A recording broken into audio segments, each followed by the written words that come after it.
Miller. Bom dia a todos, bom dia. Cumprimentar a mesa pela iniciativa. Ministério Público Estadual, Federal, chamando a sociedade para discussão tão importante. Eu vou aproveitar que a adiantado da hora e a fala de todos, eu vou aproveitar e vou na fala para nós não perdermos muito tempo. A questão da água, acho que ela tem que ser discutida no que diz respeito ao direito da bacia PCJ para essa água. Consequentemente, analisar quem são os usuários dessa água, dessa bacia. Precisamos fazer, tanto o Ministério Público quanto a sociedade, para daí sim encaminhar. Ou seja, encaminhar o que? Inicialmente, acho que é o que foi proposto, doutor, é salutar. Tratar essa crise, inicialmente. Aproveitar esses 10 anos de falta de diálogo e administrar essa crise e encaminhar, como a senhora está fazendo, adotando, essas audiências, isso já é uma audiência pública, uma pré-audiência pública, podemos chamar. É formalizada, os representantes legais estão dizendo o que acham, o que pensam, como veem essa situação. Análise como foi feita aqui, contundentes em relação à atuação do Ministério Público, tanto estadual quanto federal, a municipalidade na sua representação, se citou o ex-prefeito. Acho que isso é maduro, isso é adulto, a discussão da sociedade de um problema tão grave. Ou seja, alguém falou que já se, o vereador, que já se discutia, que ele via meio frouxa essa discussão. A sociedade inteira vê, não só essa, tantas outras discussões frouxas. E essa, infelizmente, nos trouxe a um lugar em comum. Essa situação que nós estamos vivendo é sui generis na região. A região é muito mal administrada na questão hídrica, a questão do uso, o acesso, as contaminações. 70% para o agronegócio, para o agricultor familiar, 20% mais ou menos a média para a indústria e 10%. Quem dá a indústria e o agronegócio que eu vi o senhor falando ali? Quem mais está aqui? Que discussão que nós temos com os maiores consumidores, os maiores contaminadores da água, nós temos que citar isso. A nossa água não é um problema de quantidade, é de qualidade. Então nós precisamos analisar esses usuários. Automaticamente, quando nós mergulharmos nos usuários, nós mergulhamos nas responsabilidades, nos direitos.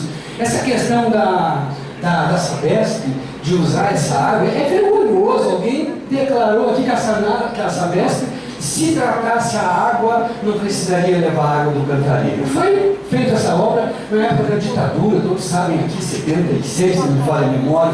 Então era um regime de exceção, faz e acabou o assunto. Mas se faltar água em São Paulo lá para 2014, o problema é de quem está vivendo até lá e quem for os representantes da sociedade, nos poderes constituídos. E se trouxe até aqui, não se discutiu de forma séria, isso é verdade. Por isso que nós estamos diante dessa crise. Discutiu de forma séria? Claro que não. Os conceitos que se citaram aqui, fragilizados, usados pelas administrações, os conselhos municipais, estaduais, nós temos que discutir essa relação da sociedade, da administração de cada município, do uso de uma água que é comum, é um bem de direito difuso.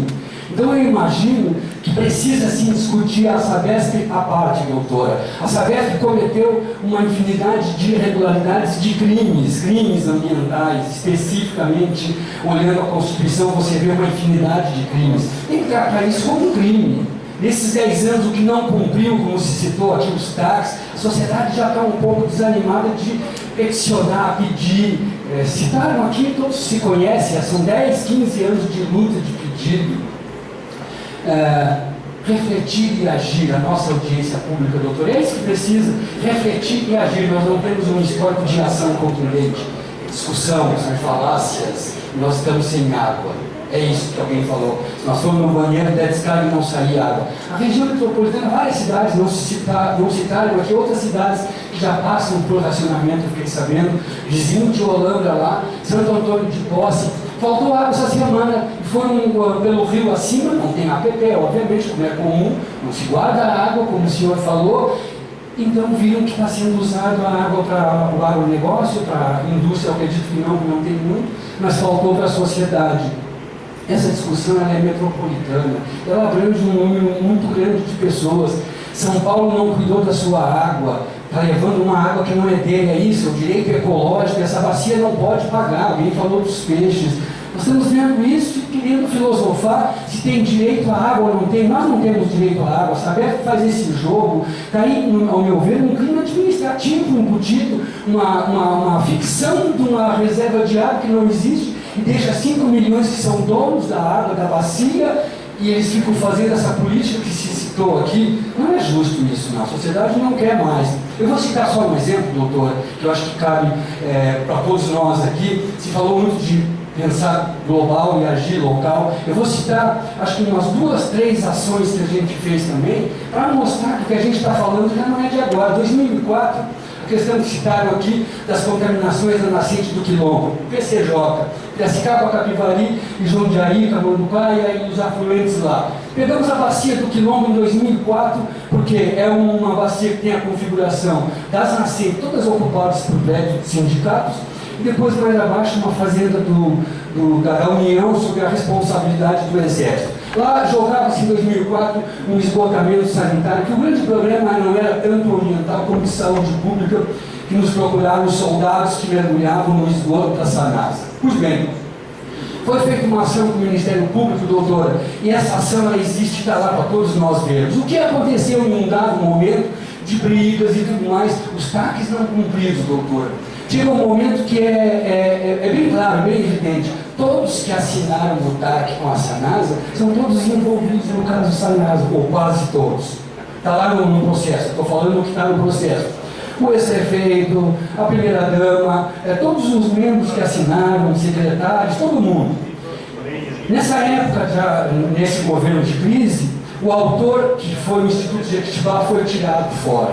Dentro do processo até aí, uma infinidade de dúvidas em relação à atuação do Ministério Público. Pois bem, em 2004, quando eu cheguei lá, eu falei com o general Guto, falei, doutor, é uma questão estratégica. Daqui a uns anos, a nossa tendência é não ter mais água.